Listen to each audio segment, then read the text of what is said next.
his goodwill remarks. Your Excellency, sir.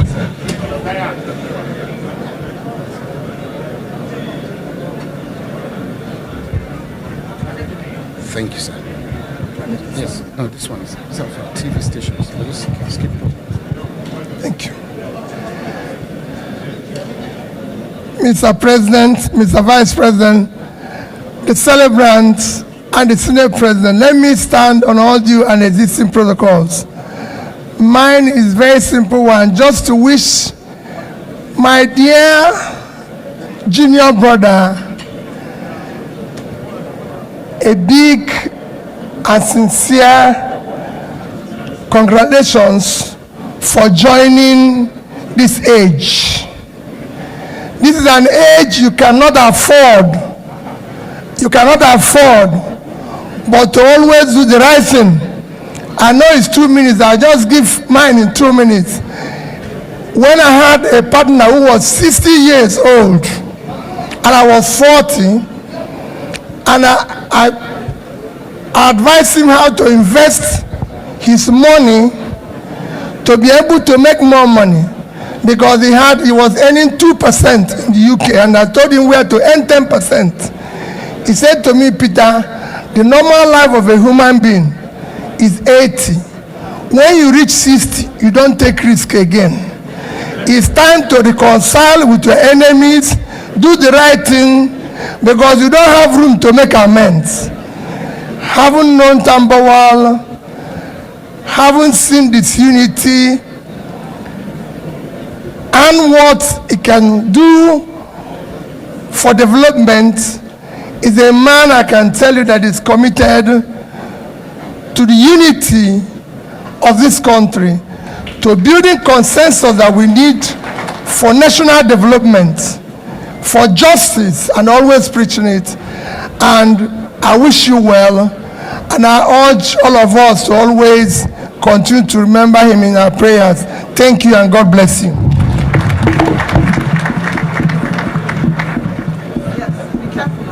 Distinguished ladies and gentlemen, I am very certain that the masters of the ceremony have established the due protocol.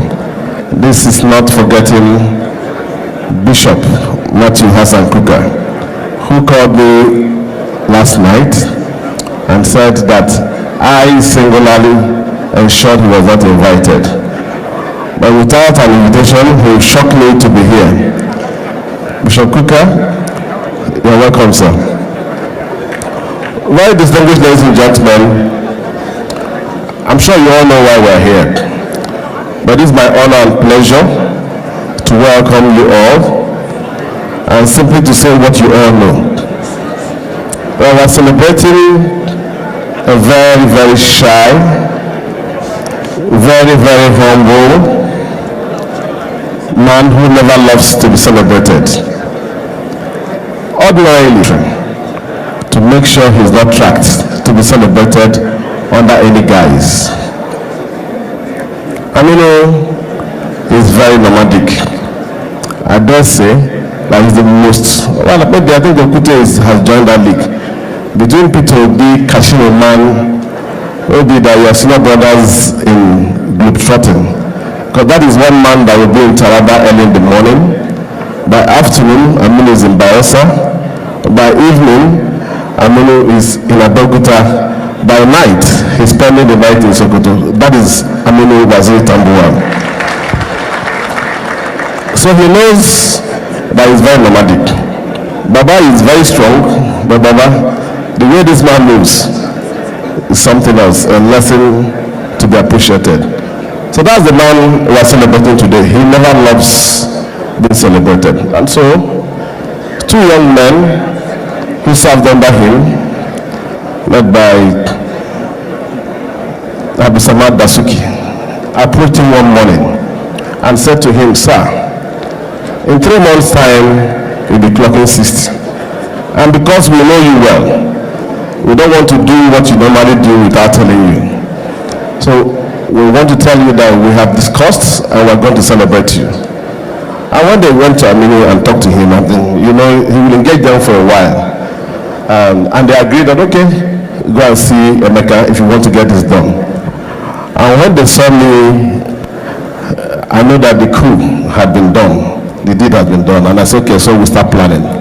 First, we got him to commit that today would be ours.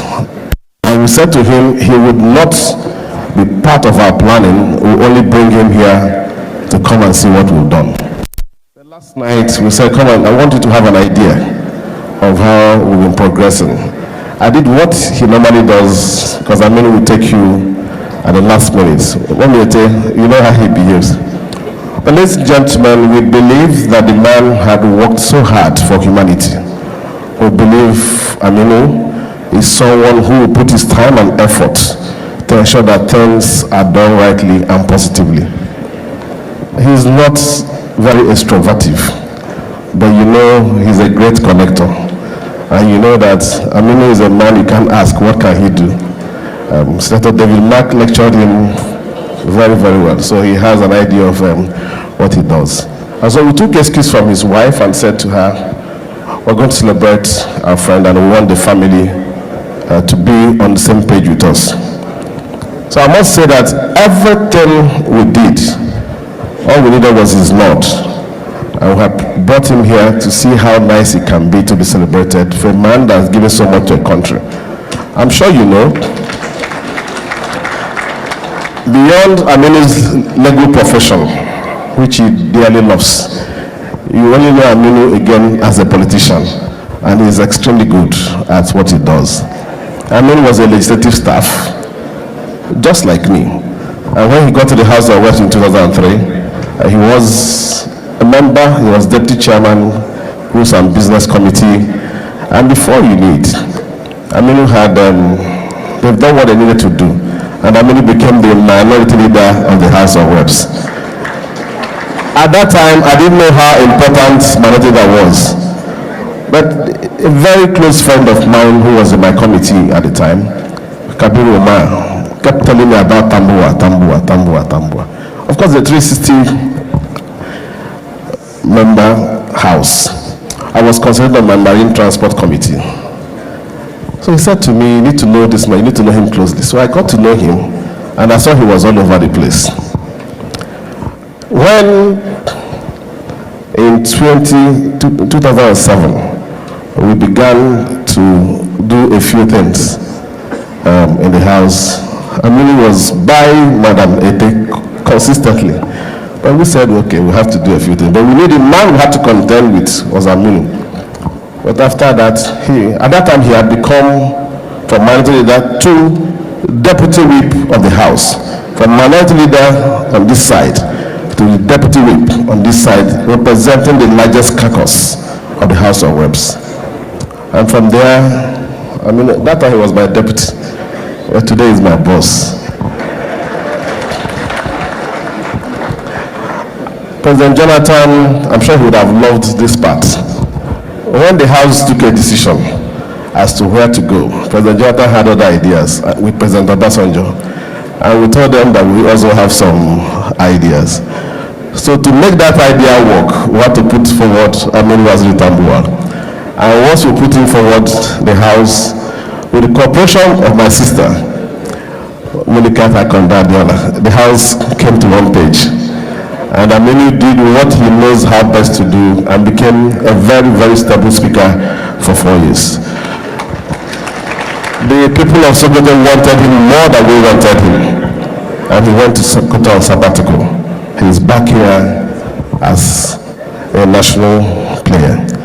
Ladies and gentlemen, we decided for a man that has done so much, the only presiding officer I know, and Governor Masari will attend to that, to have traveled through the 360 federal constituencies, visiting his members while he was speaker in office. Such a man deserves to be celebrated. That is why we had to go the extra mile to celebrate him. So we thank all of you who have created time in this January to come and join us to celebrate Tambuwal. May God bless you and grant you journey mercies when you go back. So we invite you to come and appreciate the man. and University Tambuwal. Thank you very much. You're welcome.